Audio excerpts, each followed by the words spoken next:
Hello and welcome to our first YouTube Live for 2023. We have an awesome one in store for you because today we're discussing wisdom, not willpower, higher level eating strategies. And I'm excited to have a special guest with me here today. Kristin Rowell is a extremely well-spoken, knowledgeable functional nutritional therapist, practitioner. I think I said that right. I'm sure she'll correct me. She's also done a lot of work to raise her own frequency resonance. And so she is here to answer a bunch of questions today. So if you could please comment in the chat your first name and where you're from so I can see you and say hello, that would be great. We see Grace from New Jersey. Hello, Grace. I see you. And there's Elaine from Kauai. Oh, you're getting rain? Oh, it's clear here. Big island. And Michael and Mary holding down the fort in Colorado. And Fiona from Mexico, and a whole bunch of other people that I can see, including Susie Martin and Aaron from Minneapolis. So thank you all for joining us and for all the people that I haven't said hello to. So anyhow, let's just see. My name is Karen Cheong. Many of you know me already, and some of you don't. So for those of you who are new, I help to catalyze awakening and a rise in human consciousness by releasing people's blocks at what I refer to as frequency level, amplifying your awareness of the divine within so you can recognize and live the abundance and limitlessness of your true nature as infinite, indestructible consciousness in embodiment. This is your birthright, and the time for humanity to awaken to this possibility is now. So, for those who are brand new to frequency work and don't know much about it, I can only give a brief overview in the amount of time I have. So, after this, if you want to learn more, I'd recommend checking out episodes 1, 2, and 176 of my podcast, Mastering Your Will Through Frequencies, on this very same YouTube channel. The first two episodes are all about the fundamentals of frequency work. Episode 176 is a reboot of that, which is updated. And also, I'd recommend, if you've already watched those, episode 131, where we discuss the top 18 questions we get here at Spherical Luminosity. And we've just redone the website. It's very exciting. So if you haven't checked out the Spherical Luminosity website, we put a lot of work into it. And hopefully it will be easier for you to use with a lot more information. So I don't know if you know this, but January 18th is apparently a statistically important day because in the week following that day, that's when the majority of New Year's resolutions die. Isn't that crazy? They actually know this, they track it. So I don't know who they are, but anyway, for most people, when they set a New Year's resolution, that's how long, on average, willpower alone lasts. So if you think about that, it's like 18 days, not very long. So I can't personally vouch for this particular statistic, but I think we all know from personal experience that most New Year's resolutions don't last very long, and they often don't come into fruition. So the thing is that willpower alone is often not enough to create change, as you likely know from trying it yourself. I certainly know that myself. So much of the time, people don't have enough knowledge in the form of strategies or information to get them to change their behavior. And on top of that, making it way more difficult is that people aren't actually resolving the root of the issue, which many of you know about already, which are the distortion patterns that exist on spirit level that cause the behavior in the first place. So having both the physical strategies, okay, I say physical, but the 3D strategies, let's say, as well as the frequency work to target and change things at the blueprint level can really catalyze massive transformation. So that's why today we have Kristin with us, and we're going to focus on the strategies and information by speaking with her. And I'll fill in with my perspective from spirit level, or said differently, frequency or vibrational level. So we're going to bring her in so she can join. Hello, Hello. Kristin. Hi, how are you? I'm I'm doing here. extremely well. Thank you for joining us. This is the second time Kristin's been with us, for those of you who Yes. may remember her fabulousness from a couple of months ago. Thank you. So, Thank you. yeah, welcome. It's good to have you back. People loved our segment together that we did a couple months ago. So now, I'm sure you're well aware that a lot of people really sort of make a New Year's resolution to eat better, to lose weight, to be healthy, or healthier, to have more energy. Um, but this is a a place of challenge for a lot of people that so many people struggle with. So I'm going to jump right in and ask you, from your perspective, what are the top like three takeaways that are simple things that people can focus on that can help them make better choices, and so they don't have to rely on willpower to do all those things I just mentioned, feel healthier and eat better, make better choices, have more energy, etc., etc. So I'm curious, I'm sure you get this question all the time, so I'm curious what you have to say about that.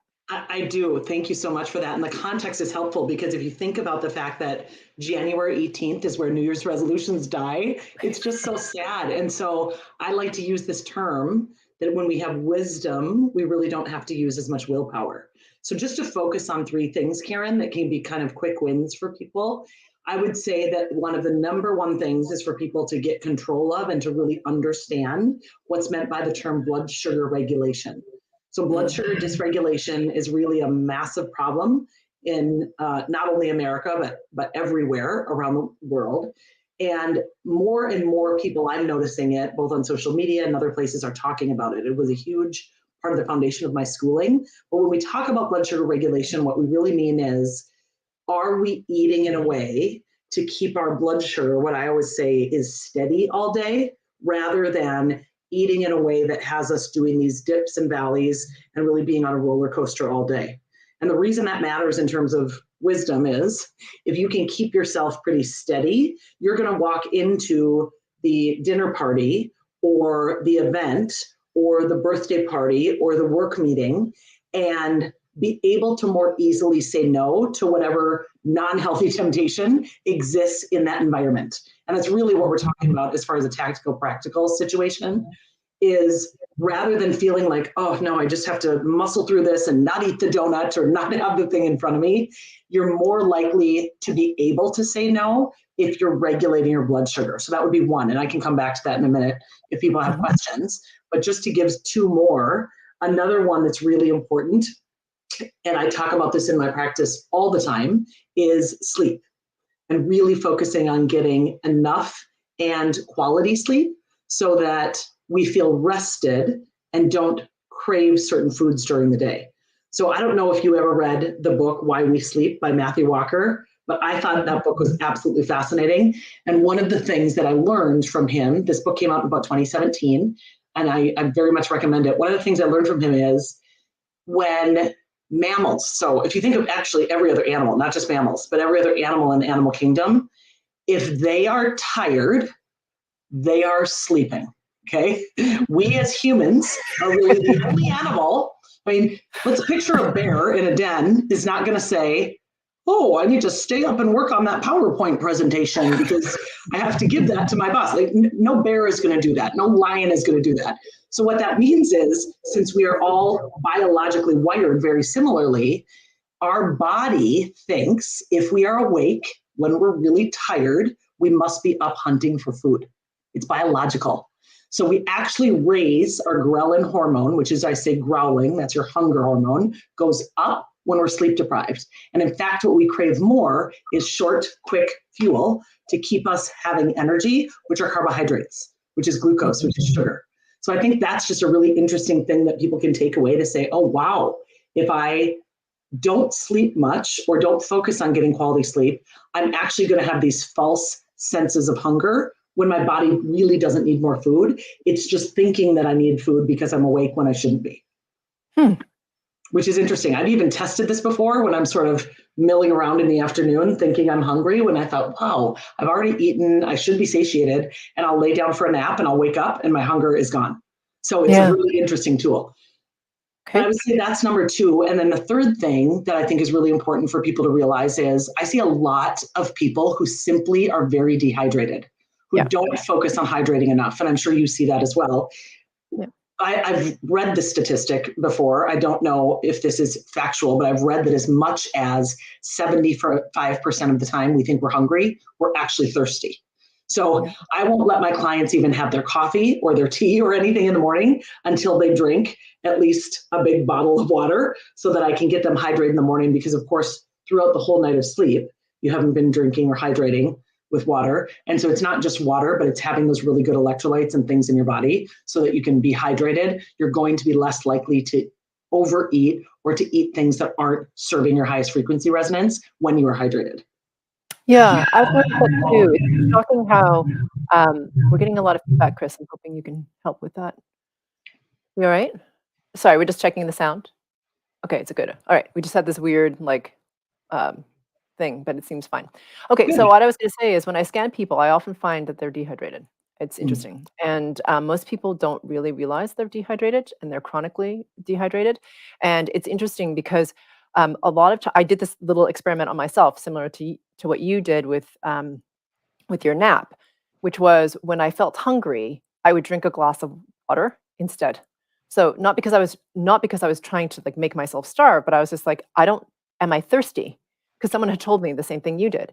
And I found actually when I drank the water, I either wasn't as hungry, I wasn't hungry at all, or if I chose to eat something, it wasn't as like like a quick sugary thing, like a quick sugary snack, like a bar or something.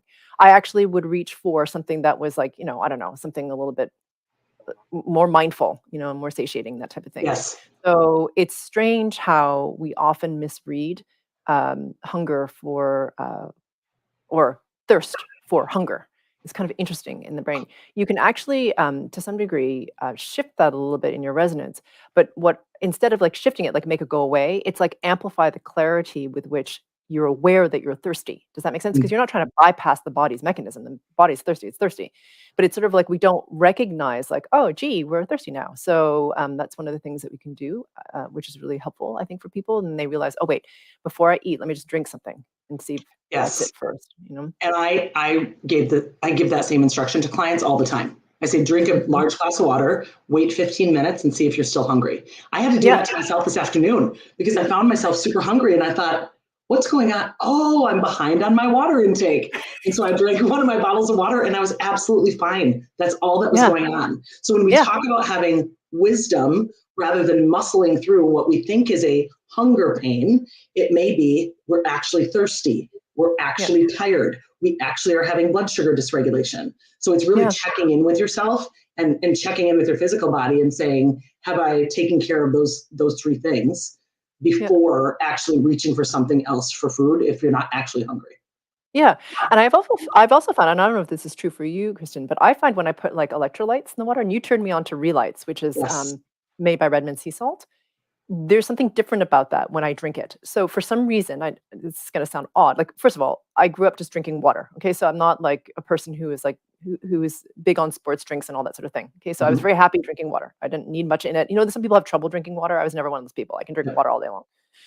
But when I put these electrolytes in it, it was more satiating. I know that sounds weird because you're drinking water with electrolytes in it. Why would it be satiating? You know what I mean? But it is. It actually curbs the hunger thing faster than if I was just drinking water alone. And I didn't expect that. It wasn't like I set out to be like, gee, let's see if it curbs my hunger. I just started doing it. And I, first of all, drank more water. And secondly, I found that with the electrolytes, I just, I'm not hungry for as long. I don't know what it is, but I I'm noticed so that glad now. you said that. I'm so glad you said that because one of the reasons that we reach for food again in place of hunger is we're seeking the minerals that you're getting in electrolytes.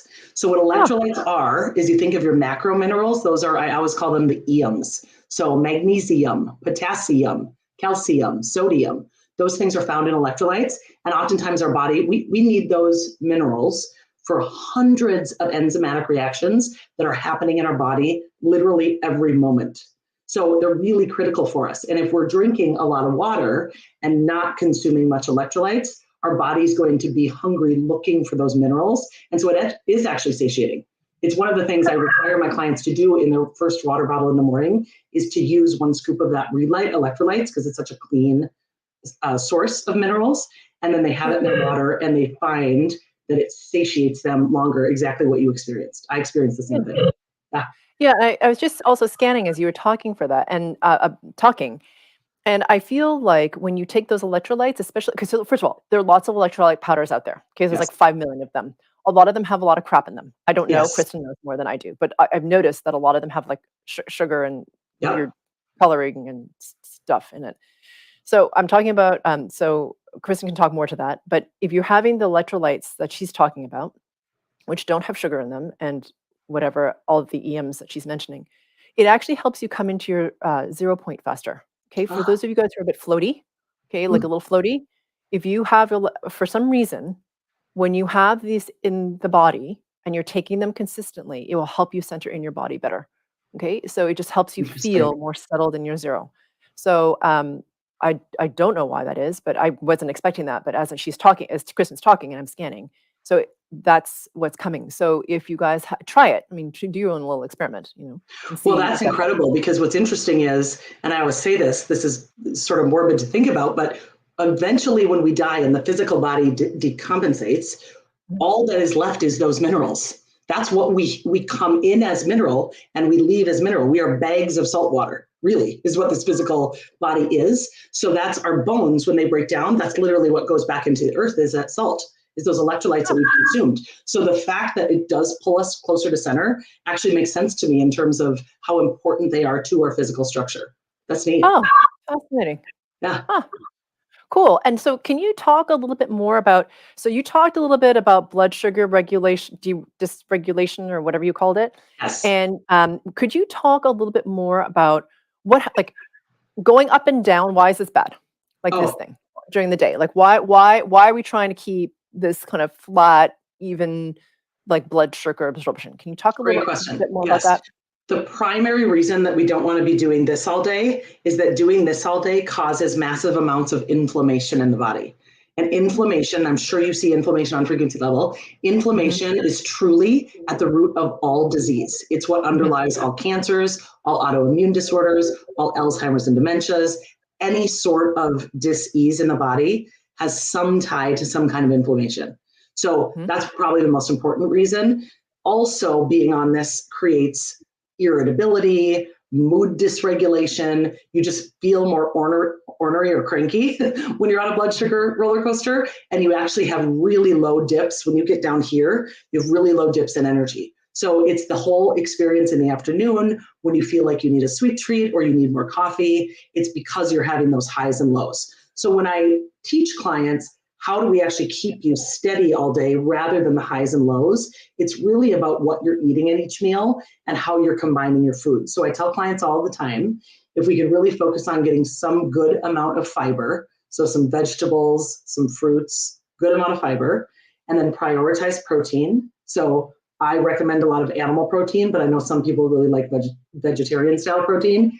Any kind of protein will do, but get some amount of protein in your body. And then also some sort of healthy fat. These are avocados or olives or nuts or grass-fed butters, those kinds of things.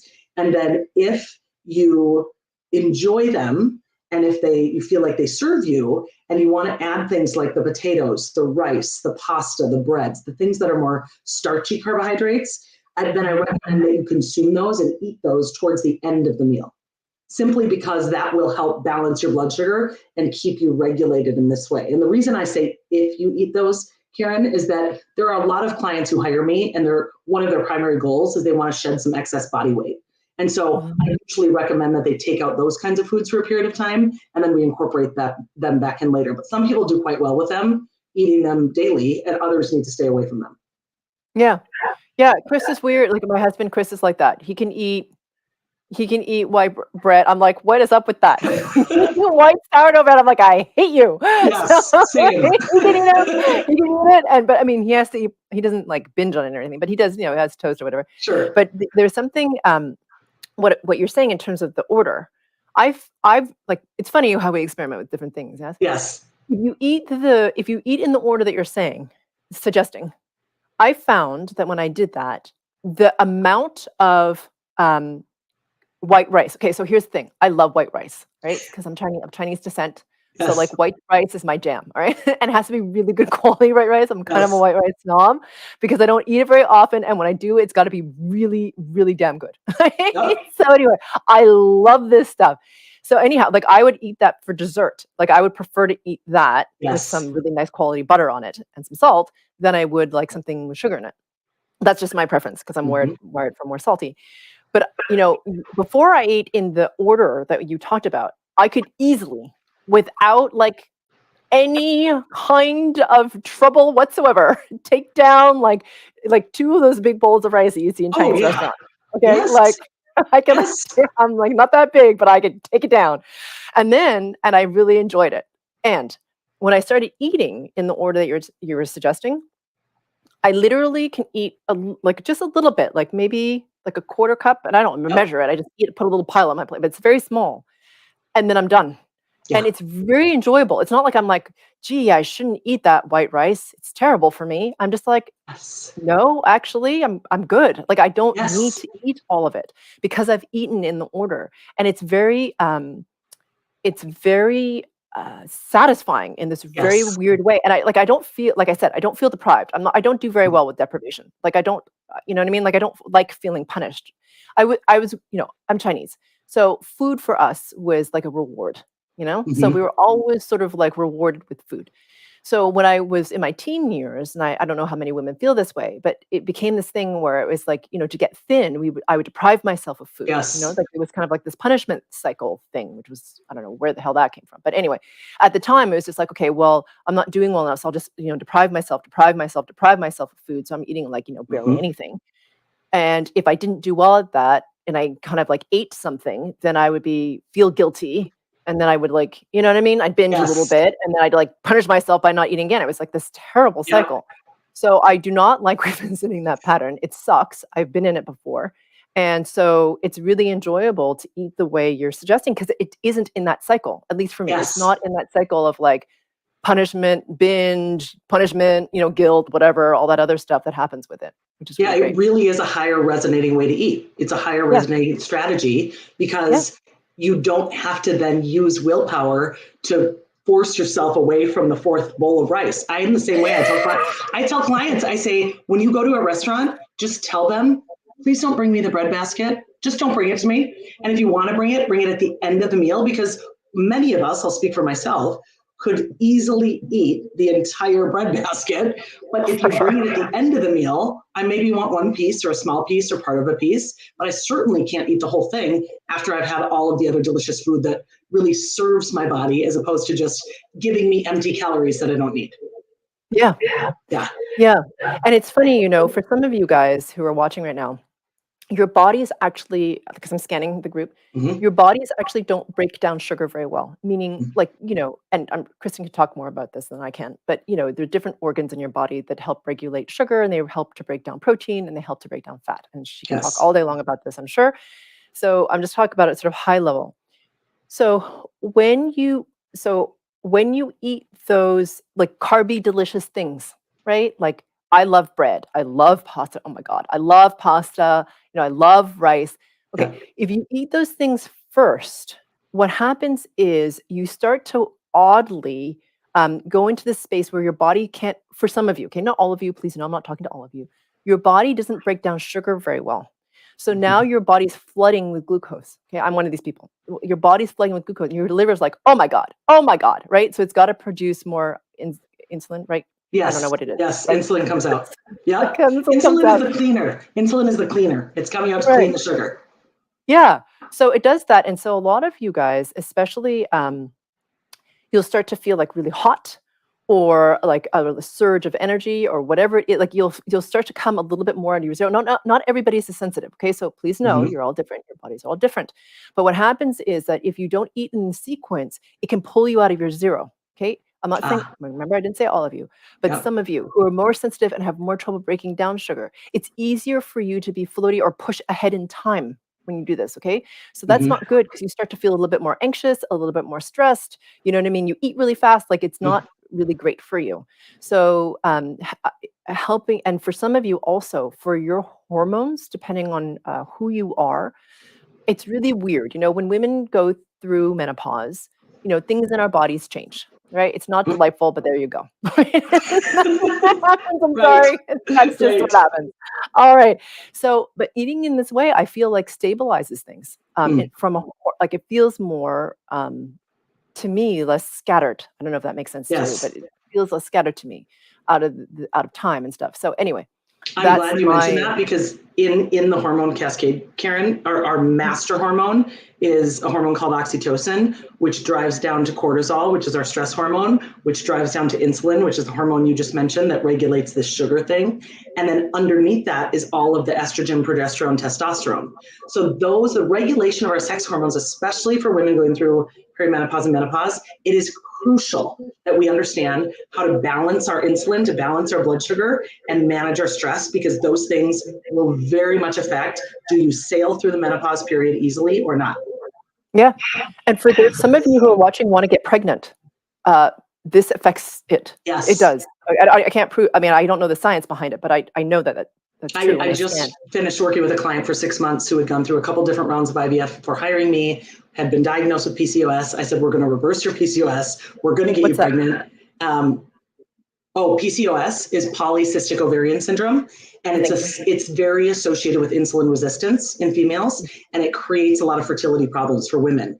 So we got her pregnant, and I'm just like so thrilled about it, because she and I were crying in our last meeting, and she was saying how excited she was that it's really just changed her life, and it's all has to do with her nutrition, which is so fun. Isn't that crazy? Yeah, there's so much. Yeah. And for you men out there watching, my feeling is when I scan, your sugar, your ability to digest sugar and how you're doing with the sugar bouncy thing that Kristin described will affect your ability, your sex drive. And I don't know why, because I don't understand the sciencey bits. But when I scan, I know it's true. So and it's because of that hormone cascade where it does, insulin drives down to sex hormones. So then it affects the regulation of our testosterone, estrogen, and progesterone very much. Right. Yeah, which is very interesting. So if you want to keep your mojo, people. Well, and just the other thing on that, you guys keep in mind, and I always say this, you know, I'm in my mid 40s. The sugary foods that we grew up with are not the sugary foods of today. It is way worse today. The amount of Franken food and food dyes and processed garbage on the market today is so much more damaging to the human body than it was that long ago. So I don't know if you want to speak to that or what you've seen in even kids or anything, but it's more serious now. Oh, for sure. And the other thing too is we're modifying our foods. Yes. So our basic foods. So, I mean, I'm not going to go into this whole thing about it, but you know, anybody who knows anything about, you know, what's happening in the environment and what we're doing to our land and having these monocultural crops, what's happening is there's no, the foods, right, are becoming less nutritionally valuable because they just are. They're not like, I mean, I grew up in the 70s, right? So when you know, you gardened or you bought stuff from the farmer's market, they were more nutritionally dense than they are now. It's just the way it is, unfortunately, which is why people have to supplement with supplements now. It's not, it's very difficult to eat only whole foods and have complete balance because the foods themselves are less nutritionally dense. Yes. And this is why consciousness and frequency rising is so important, because once we, and I know this is not within the topic of food, but what happens is your resonance starts to rise and you start to experience yourself, not just from the little s self, but as the big S self, and start to feel the oneness. You start to recognize that not only is it your relationship to yourself, relationship to others, it's relationship to the earth. Yeah. So, you know, what we do with the earth and how we treat it very much affects us. And so I think we know that intellectually, but then when you start to be at that resonance, you start to experience that, and not as a like we suck, we need to beat ourselves up, but it's like, okay, well, we need to take responsibility and do something to like have a better stewardship of the earth, because we're not doing a very good job right now, to be perfectly blunt. But, yeah. So I think that especially right now with kids, man, I don't know what it is right now with children. They are, especially some of the, so if you guys have new consciousness kids, okay, I don't know what it is with these children, but they can be really sensitive to sugar. I don't know. I think they're just sensitive, generally speaking, or more so. And Karen, would you mind just really quickly, especially for my audience, speaking to what the new consciousness kids are, how you define them? Thanks. Yeah, thank you. Sorry, thank you. So a new consciousness kid is, let me back up. So from my perspective, there are different levels of consciousness that exist, okay? And consciousness just means different levels of vibration, okay? Different levels of vibrational order. As you go up in consciousness level, what happens is what you're concerned about, what your problems are, what you think is important, what you feel connected to shifts. So as you rise in consciousness, for example, from this consciousness level, let's just take this as an example where there's a lot of fear and greed, oppression, that type of thing. As you rise in consciousness level, those heavier, denser, like frequencies drop away. Okay, they can't exist at a higher level of frequency resonance or a higher consciousness level. Okay, so as humans, we have been in this state where we have been in, whether you're aware of it or not, this state where we're moving into a rising consciousness level. So it's happening just generally in the world that our consciousness is rising. And it's happening at a accelerated rate. And right now we're in a space where we have the opportunity to really move up in consciousness level. The new consciousness kids are kids. Now, some of you may or may not believe in incarnation. However, from my perspective, it definitely happens. Yes. And these are beings that choose to come into embodiment at this time on the earth plane to experience embodiment because there's so much change potential that can happen. They want to experience it through the body. What they also want to do is to help humanity, right? Because by being who they are at the vibrational rate that they are and from which they come to be an embodiment, they help the set point of the general vibrational level that humanity is at. And because they are higher in resonance, everyone gets to rise up because they exist, okay? And because they're an embodiment. So there are a number of these beings who are coming in right now. Usually new consciousness kids are anywhere from about, being born to about 17, okay? That's typically the age of new consciousness kids. These kids are special because they are more aware of who they truly are. So meaning they're still human, they're still having a human experience. But unlike those of us who are older souls, it doesn't take them as long to remember who they are, to link into a feeling that they're greater than just their bodies. They have this sort of innate sense of wisdom. They really do not tolerate being controlled just for being controlled sake. You know what I mean? They kind of want to know why. They want to know, you know what I mean? They don't respond very well to being oppressed. And they're much more clear about like energetically, like what's in their space and what's not. Okay, you'll notice with new conscious kids, they will like withdraw from people who have a lower denser resonance, and it's interesting to watch them. They don't want them to people who are like that to touch them. They don't even know why they're doing it, but they respond that way. So new consciousness kids are wise beings who are also human, who are having a human experience. I don't know why it is with these guys. I think it's because their resonance is higher and they're just more sensitive generally. So meaning they can, some of them can really have gifts. Some of them can tap into the unseen. Some of them are very empathic, whatever it is. Okay, they have a little something special about them. And when you give these kids sugar, oh my God, it is really terrible for them because most of them are very new to embodiment. And when you give especially a small child, sugar, it jettisons them out of time, meaning it pushes them right out of the present. So now all of a sudden they're like, oh my, they don't like, kids get hyper when you feed them sugar. But these kids go a little bit like nuts because not only are they having like the sugar course through their body physically, but now in their embodiment, they're being pushed out of the 0 point of time. Now, what does that mean?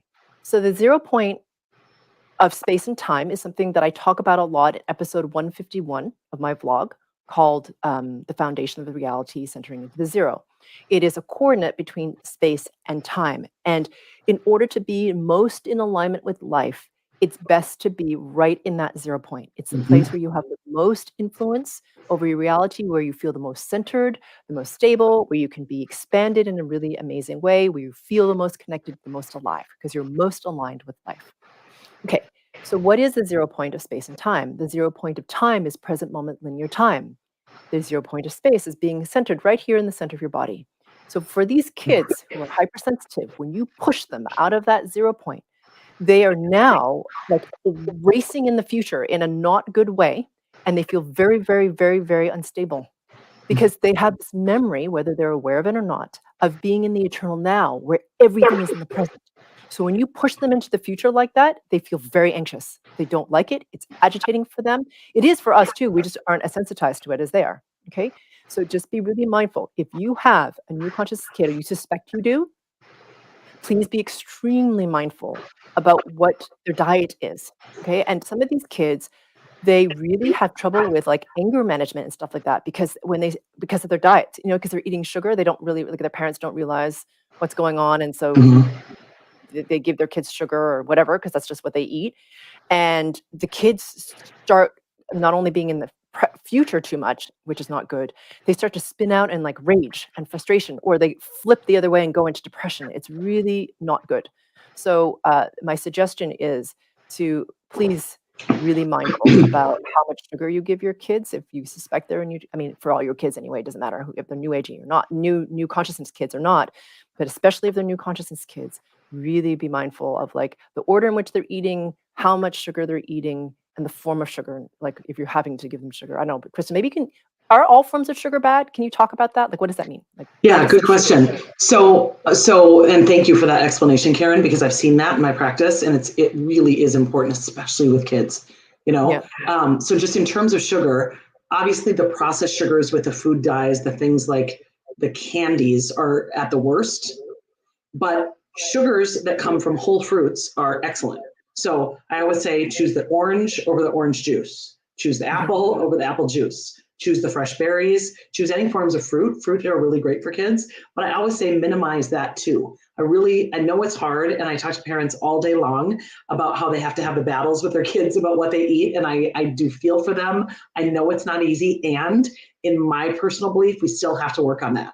It's still really important because your kids are learning from your example, and it's important to just educate them. I use it as education. So I've taught kids nutrition courses in the past because I think when kids really start to learn the why, like, oh, my body actually needs protein to build muscle, and I need healthy fats for my brain. And so my brain is going to work better. When they start to understand the why, and I always tell parents, start talking to your kids about what I'm teaching you.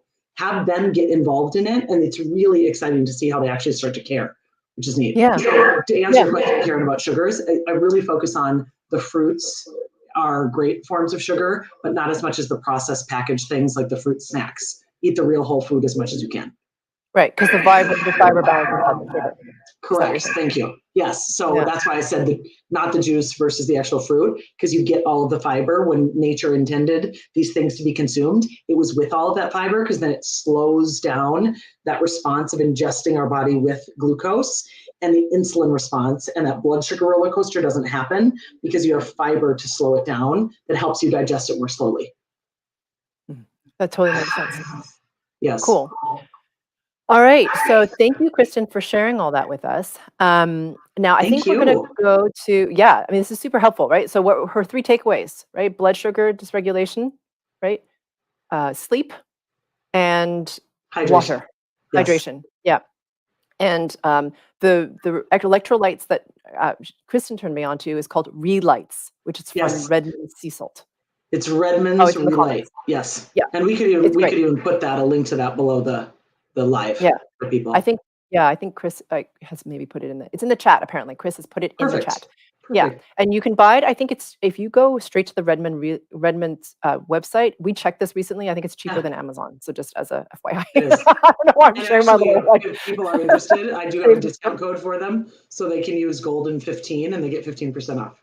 Ooh, that's good. Who doesn't love a discount? All right. Yeah, thank you for sharing that. Okay, so Golden 15 people use that. And then, so I think we're going to open the floor to questions now for us. And before we get to questions, if you've enjoyed this YouTube Live, and if this is a topic that you could use help with, Kristen and I are going to be collaborating for the very first time, like more formally, and giving a brand new series called Ending Emotional Eating, which is going to start February 14th, right on a Valentine's Day, which is the sort of appropriate date. Yeah. And, for those of you who don't know, emotional eating is when we eat when we're not hungry. Okay. We're eating because we're bored or we're stressed. We want to distract ourselves from feeling something we don't want to deal with, or because like we're rewarding and punishing ourselves, like I mentioned before. So like I said, we're not eating because we're hungry. We're eating because we're looking for comfort or distraction or feeling full or in some way, right? So Yes. this is going to be a 5. This is such a huge problem. It's such a huge problem in our culture right now. And it's this a 5-session series. Kristin will be giving more strategies, helpful tips, and information so you understand what it is that you're doing and how your body works and what causes you to crave things and what can sabotage you. And of course, I'll be giving my perspective from spirit level as to what causes the distortions that people run up against.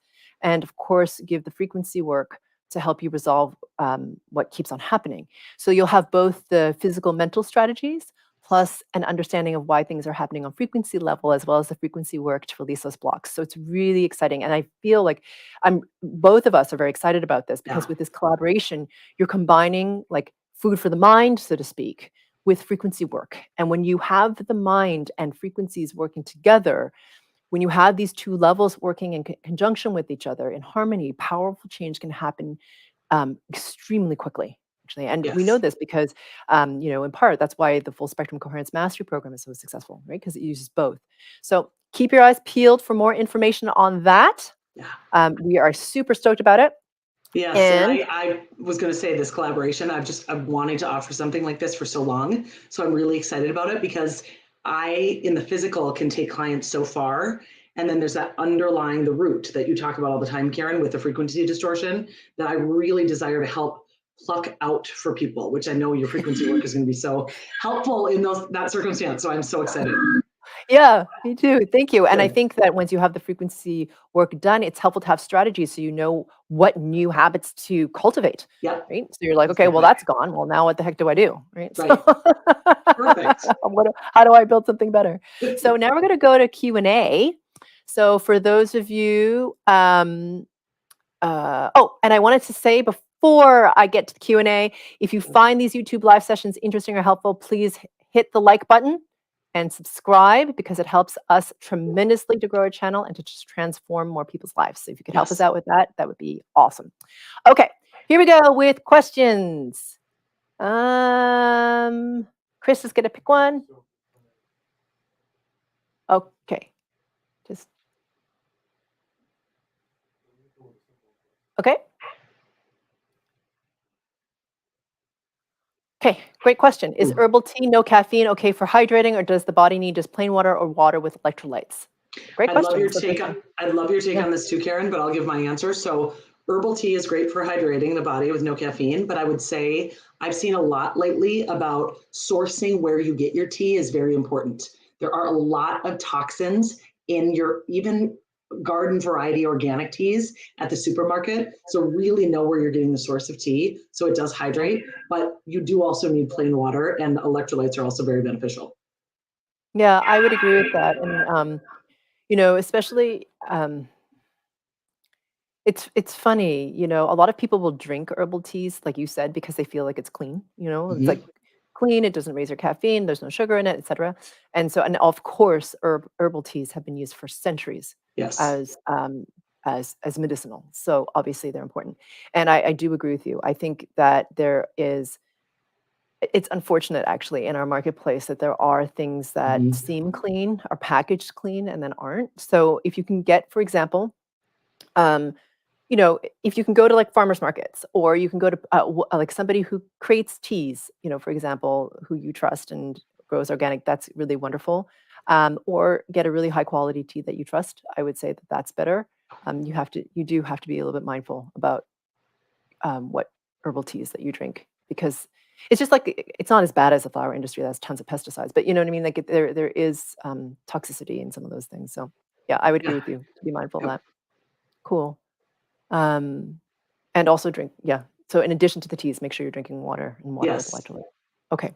So how about Mauricio's question?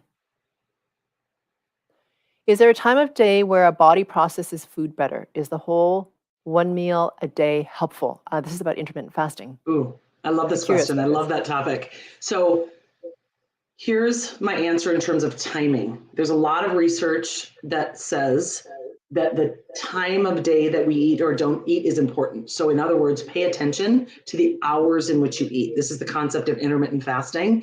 And in a perfect world, if you start eating, for example, at 8 a.m., you would not eat past 8 p.m. That would be a 12-hour eating window. Some people make it shorter than that, but 12 hours is a really good place to start. And then just pay attention to that eating window. Our body is more insulin sensitive, which is what you want to be, in the morning. It is less insulin sensitive. It's more insulin resistant at night. So we actually are better off consuming the carbohydrates that we're eating in the morning, of course, only with protein and healthy fat as well for blood sugar regulation, but our body actually can process those better in the morning. And then I would say when it comes down to the OMAD strategy, which is the 1 meal a day, it really depends on your goals. I have a lot of clients who hire me because they want to gain more lean muscle tissue while at the same time losing body fat. So they want to improve their body composition. And the truth is, when you're only eating 1 meal a day, that becomes rather difficult.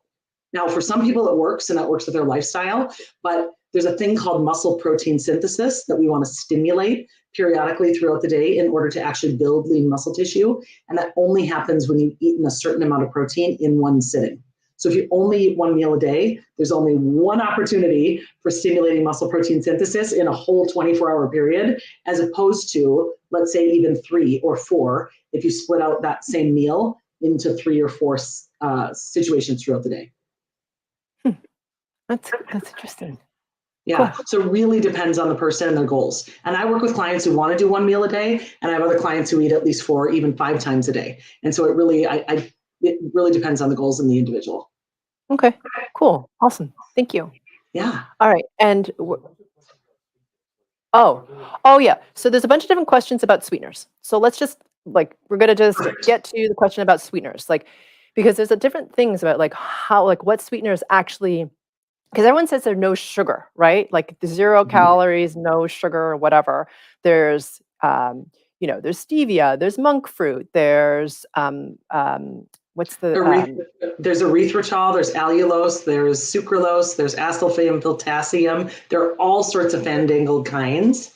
I don't know, Karen, what you would say on frequency perspective, but I tell clients stevia and monk fruit are typically fine for most people. Another one that I see work pretty well, but I'm waiting for the other shoe to drop for it to be too good to be true, is a newer sweetener that also comes from a plant, and it's called allulose. And that's been on the market for probably a couple of years. And I think that one's pretty clean, but those 3 are pretty much the only ones that I say I want people consuming with any regularity anyways. Yeah. And there was this whole thing for a little while around agave. Yes. But here's the thing with agave, okay? They suck out all the sugar from agave, and actually without the I read something recently, and you probably know more about this than I do.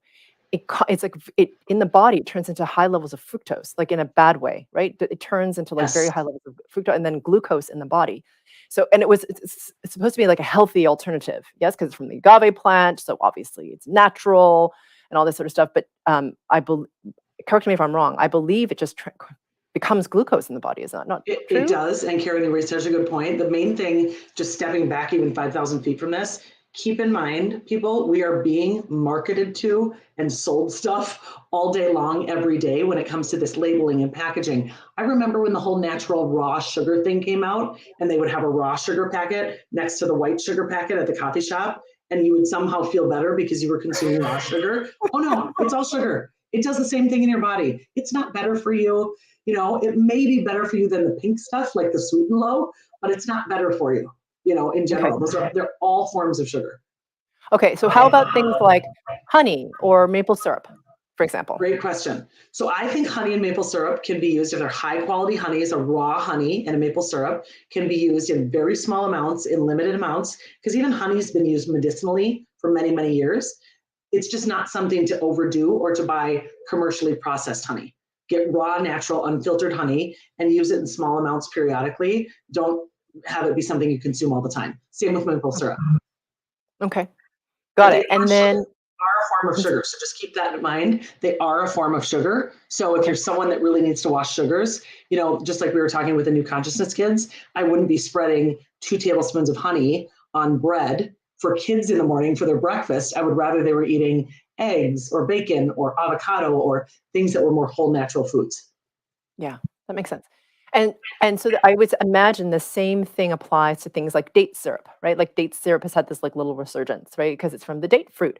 But the thing about dates is they have so much fiber when you eat them whole. But when you put them in a syrup, I imagine the same thing happens. Like the same thing that happened to agave happens to dates. Very much, very much. And I tell people this, and they hate when I say this, but if you look up the macronutrients of two, and they're so delicious, I know it, but two medjool dates, just two of them, they have so much sugar in them.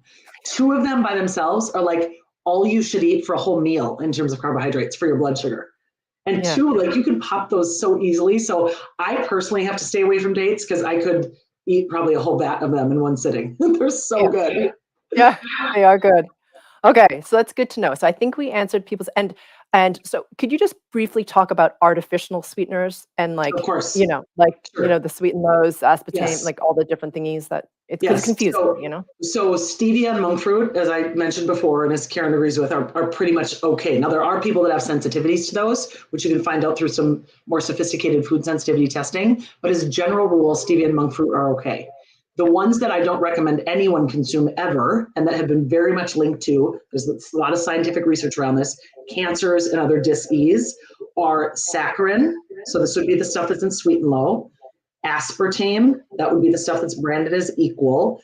Sucralose would be that's branded as Splenda.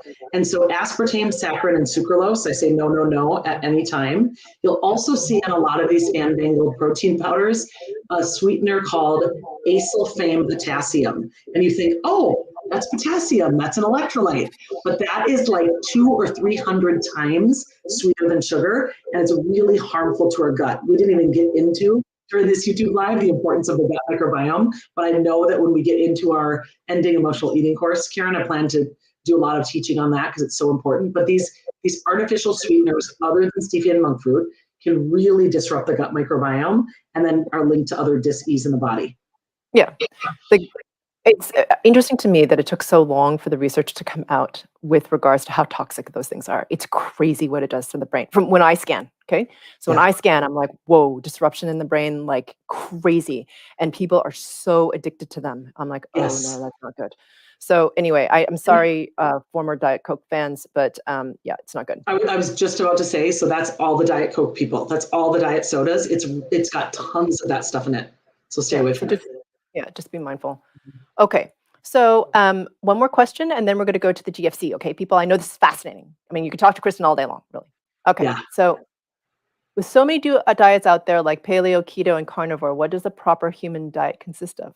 Ooh, good question. Great question. So you're right. Anytime you pick up any sort of news article, it's a different trend. A proper human diet, in my opinion, is something that really balances all of those things. So it would be focused first on whole, natural, real foods.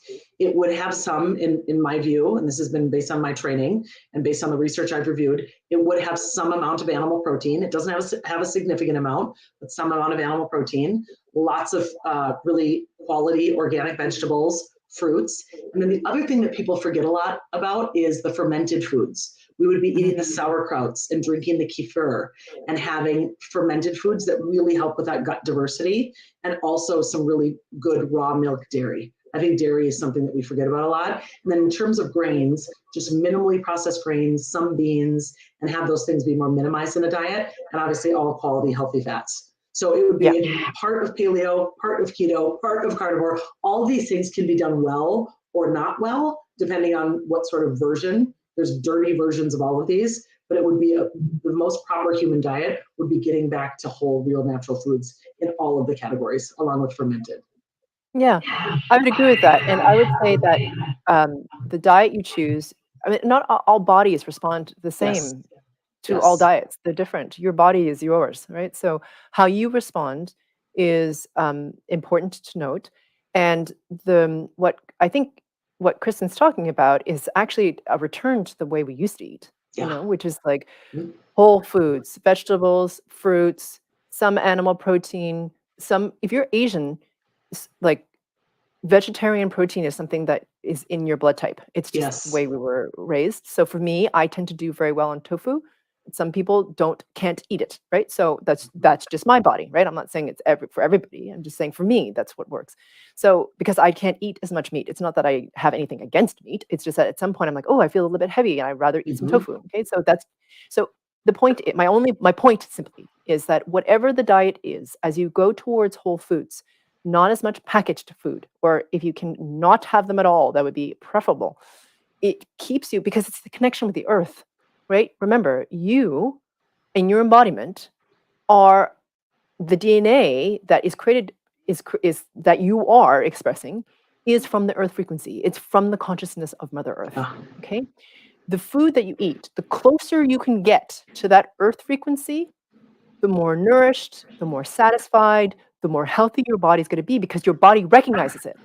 It's like, hey, I'm from the earth. Oh, look, this food, I recognize it. It has a clear earth frequency. Let me take that in. Do you see what I'm saying? So I'm kind of making light, but it's actually quite simple. You know what I mean? You're just returning to what it is that we are at a very base level. And I mean base in the sense of like, it is us, like it creates the embodiment that is us. So when you're eating the way Kristin's describing, you're basically eating earth frequencies that are clear, right? They haven't been distorted by manufacturing and processing and adding weird crap to it and who the hell created all this stuff. And it's been, you know what I mean? The clearer you eat, closer to that earth frequency, the better your body is able to take it in, the better you're going to feel, the higher your frequency resonance. It's just the way it is. So, and I've heard you speak about this, Karen, in other programs. What we're really consuming when we're consuming food is light. And that's really what we're doing from a frequency standpoint. So there is more light in the plants and the vegetables and the regenerative farm agricultural meats than there is in the processed packaged food. Yeah, exactly. So exactly, because you are consuming, as Kristin was saying, you are consuming light. And if you think about if you think about eating, I don't know, like a really delicious, crispy piece of beautiful lettuce. Okay, like some of these heirloom lettuces, my God, they look like they're a flower bouquet in themselves. You're just like, it's unbelievably beautiful, right? You eat it and it's like soft and succulent and like floral and bitter and a little bit like, it's just delicious, right? On its own, without even any oil in it. Like, I'm not saying you should eat no oil, but I'm just saying you could enjoy it like this, yeah? And then if you take something that is a cookie that's been in a bag, that's made from processed flour, some many days ago, and is now preserved on a shelf, made with a whole bunch of other ingredients that, you know, have been highly processed. Just think about the life force that is in each of these two items. They're very different.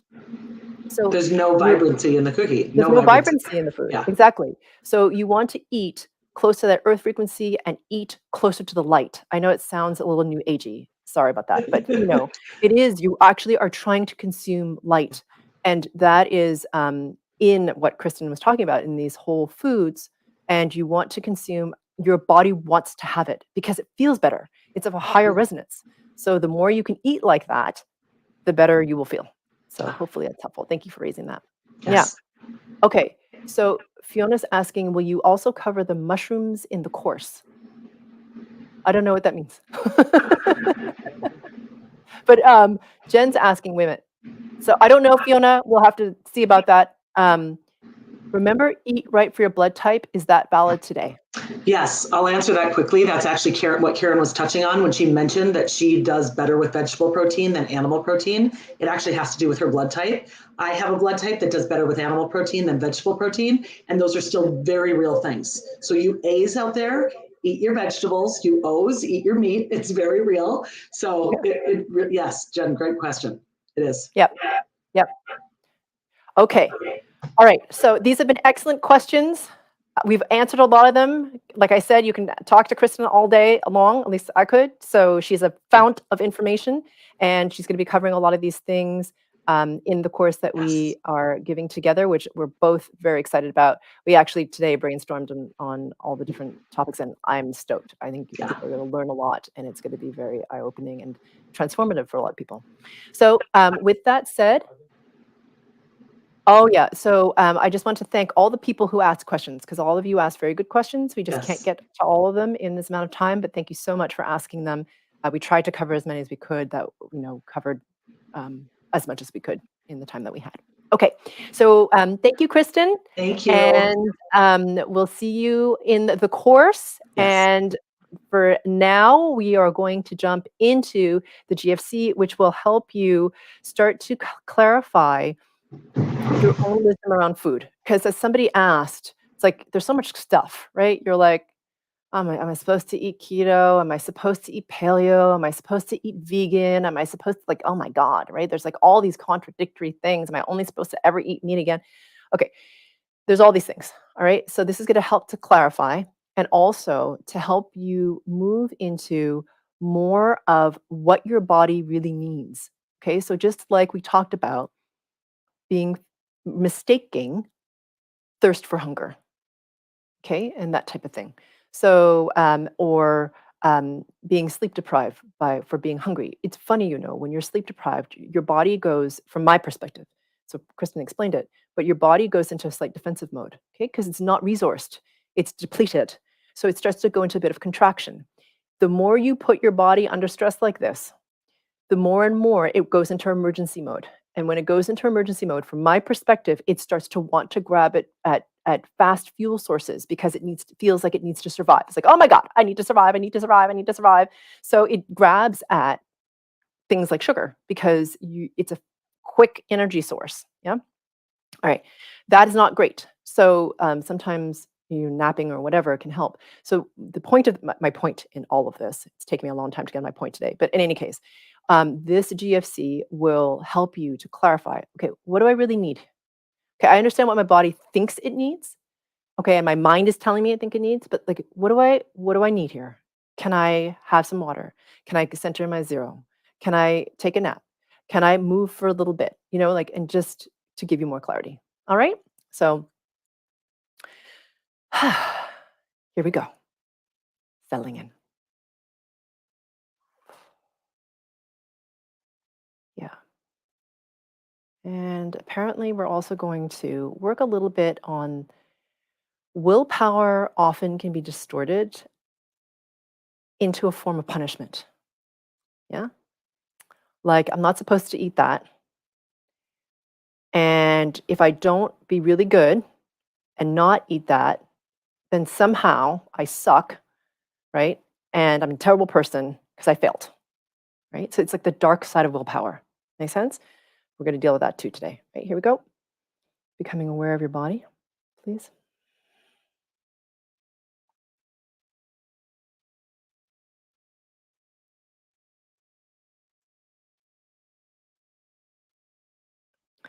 And as you become aware of your body,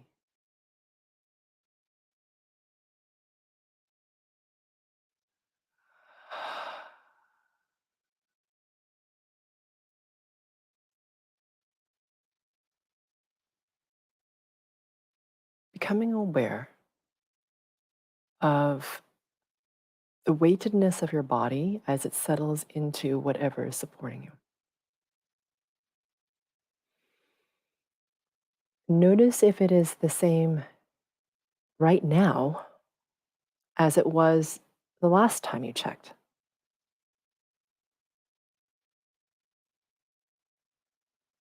Noticing how you're holding your body. Is your body at ease?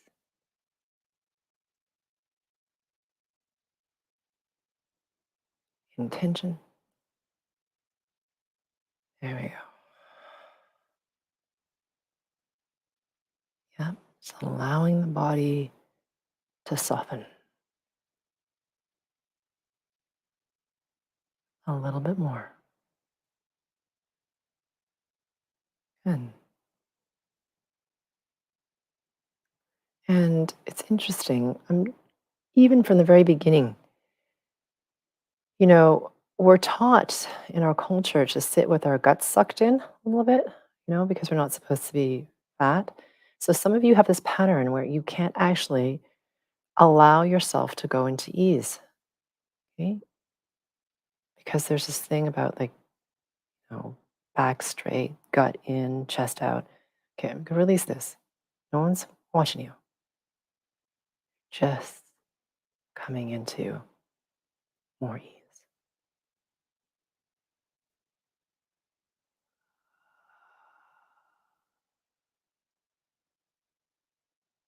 Lovely.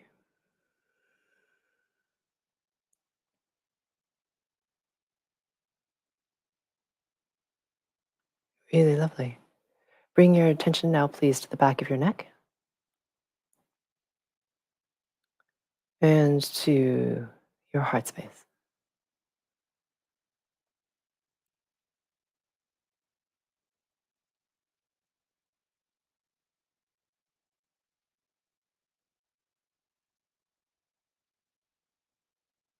I would recommend putting a hand or fingers on each of these spots, being aware of the warmth of skin against skin.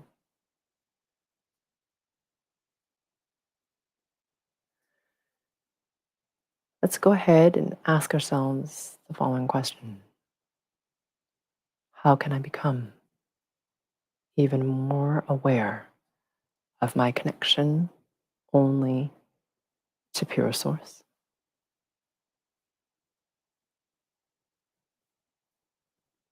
And that question, again, for those of you who are new, is how can I become even more aware of my connection only to pure source? So the reason I'm asking you to ask yourself that question is it because it makes you active. Because whether you're aware of it or not, by asking yourself that question, your higher self responds by quickening your frequency resonance or your vibrational rate.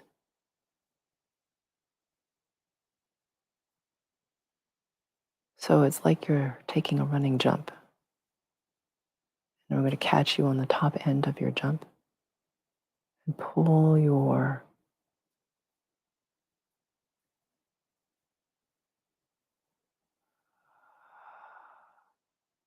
frequency or vibrational level higher,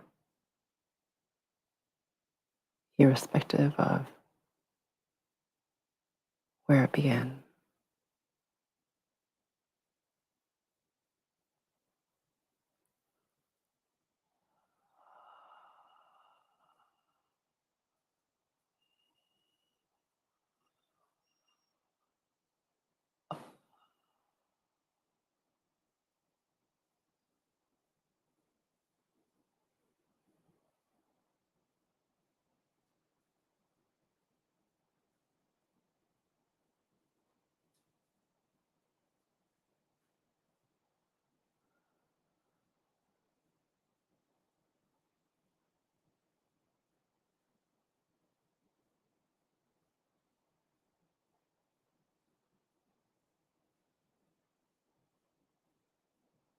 There we go.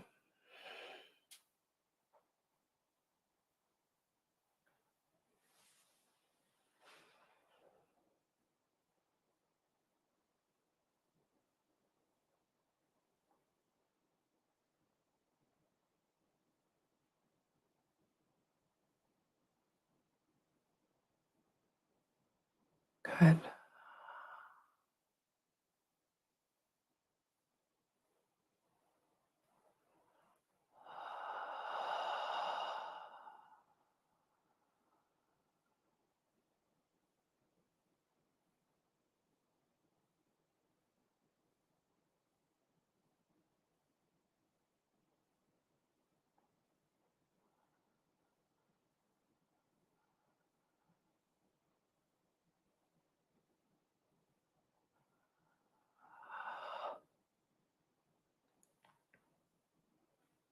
Nice. Bring your attention now, please, to the heart space, right in the center of the chest and the nipple line, all the way down to your belly button. Use the whole mid section of your torso. All right. So the first thing we're going to release is this dark side of willpower, where it becomes self-abusive, punishment, something that we just beat ourselves up with a lot, which it reinforces low self-worth and non-deserving and failure, okay? And generally amplifies disempowerment. Not a great combination. Okay.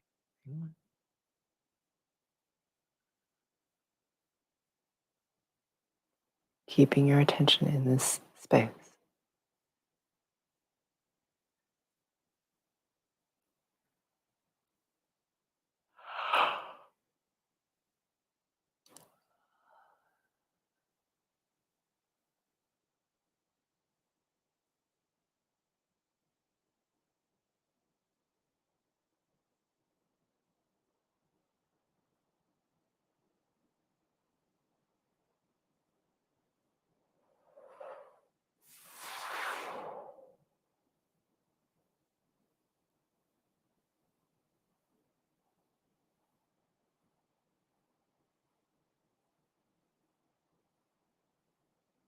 Mm-hmm.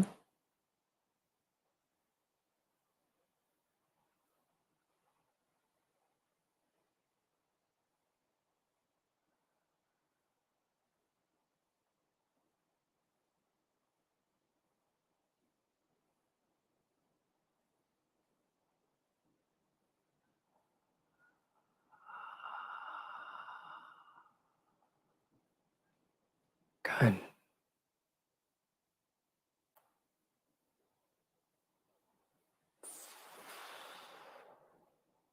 Wow. Keeping your attention in that heart space, right in the center of your chest and your nipple line, in addition to the back of your neck.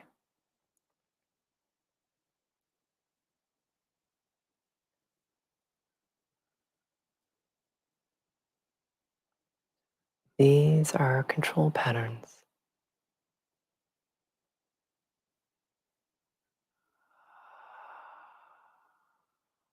Okay?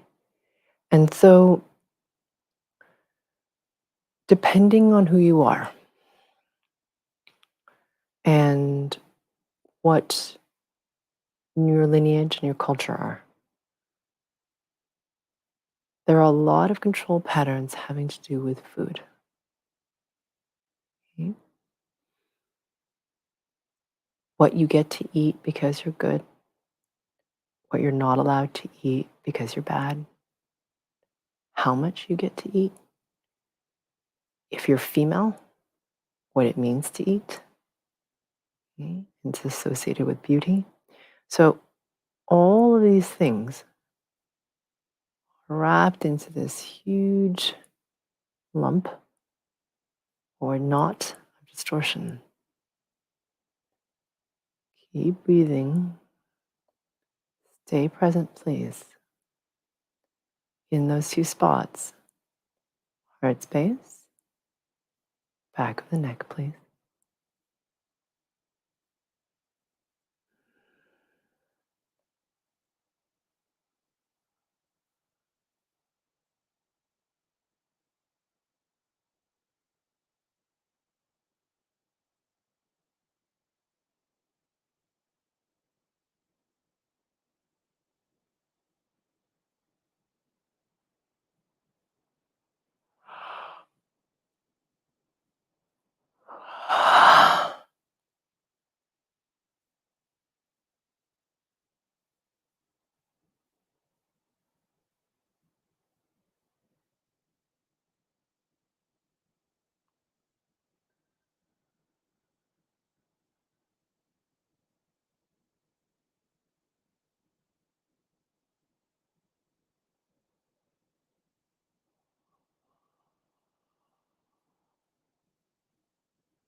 Yeah.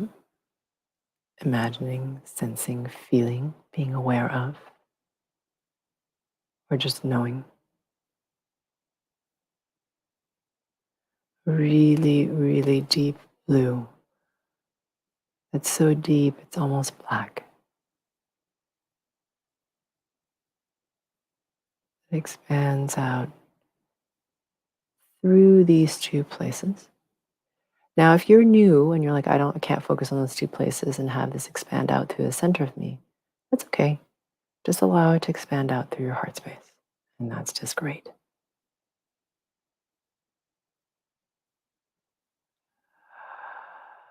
Mhm.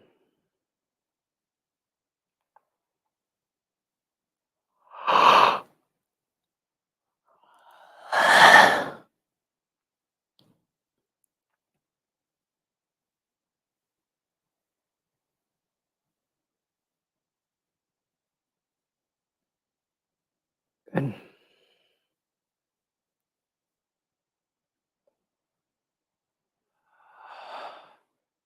Excellent. Bringing your attention now, please, to the entire back of your neck, all the way up the back side of your head and your brain, mm, and your heart space. Okay. This has to do with clarity that I mentioned earlier. So, honestly, this is your brain getting in the way. Okay. I mean, this happens for us all the time. Yeah. We misinterpret our body signals all the time. And we ignore them. Um, we do all kinds of things. Okay. When we have something we think we want, and our body is indicating something different. So, what I'm going to start to clarify here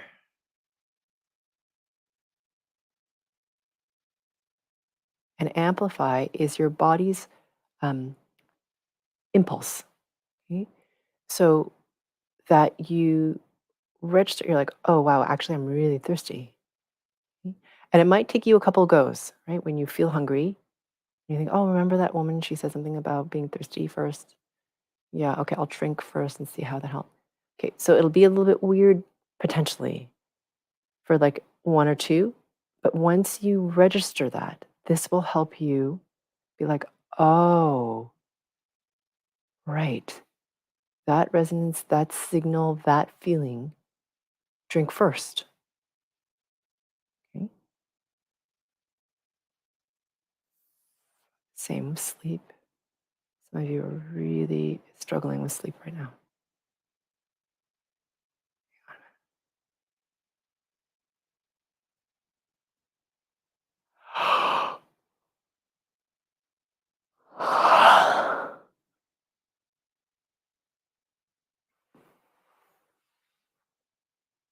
Yeah. And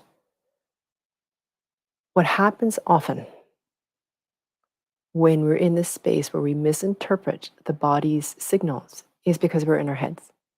We're thinking, we're working, we're looking at our phones, we're somewhere else, thinking about something else. You see, you're in your head. You're not centered in your body. Okay. So you're not very present with your body. So helping to start to release this pattern.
Yeah.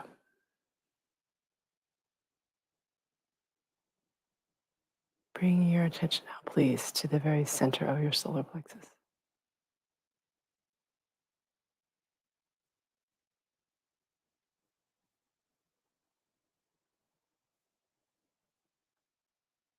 So your solar plexus is between your belly button and the base of your sternum, which is that big, thick bone in the center of your chest where your ribs meet in front of your body. So what I'm doing is I'm pulling you more into your 0 point.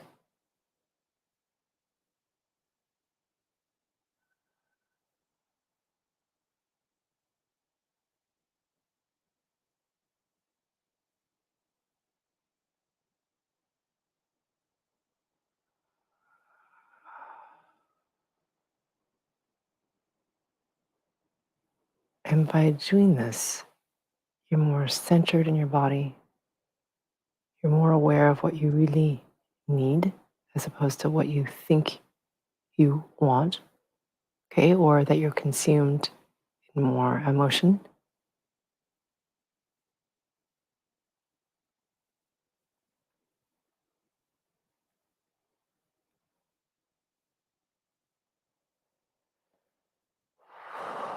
There we go.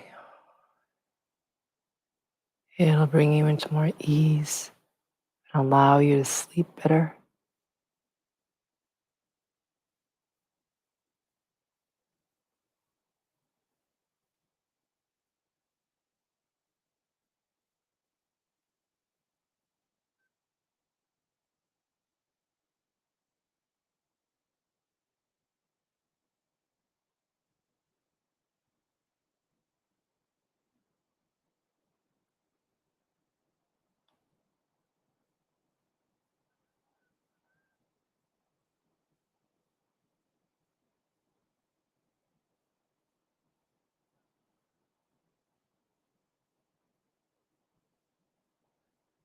Good.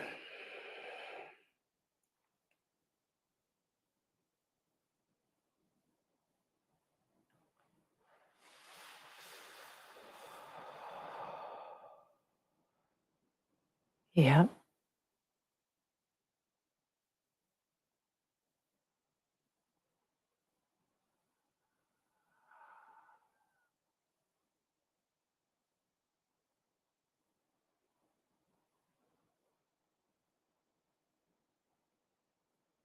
really lovely.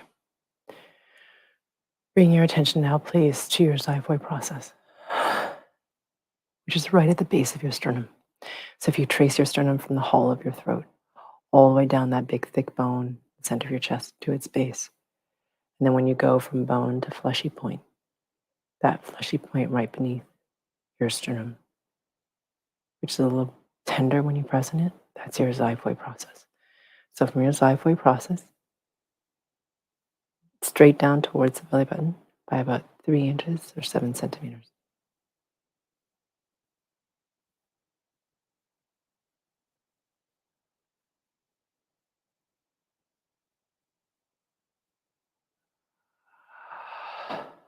Clearing out your pain body and resetting it.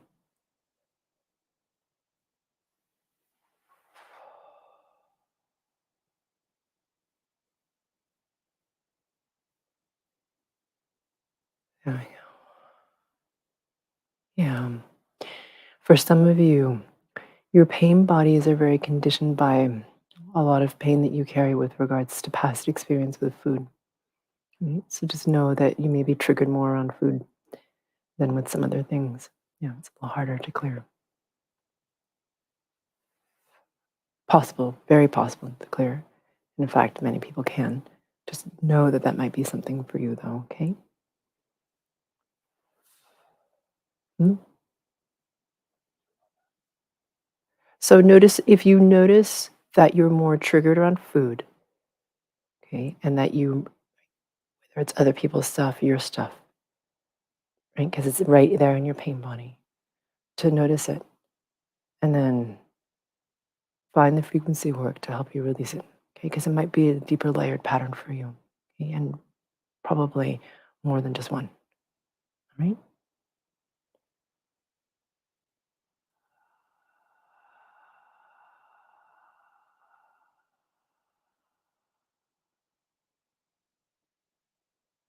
Everyone take a nice deep breath in. Hold it for a second or two. Release it with some sound.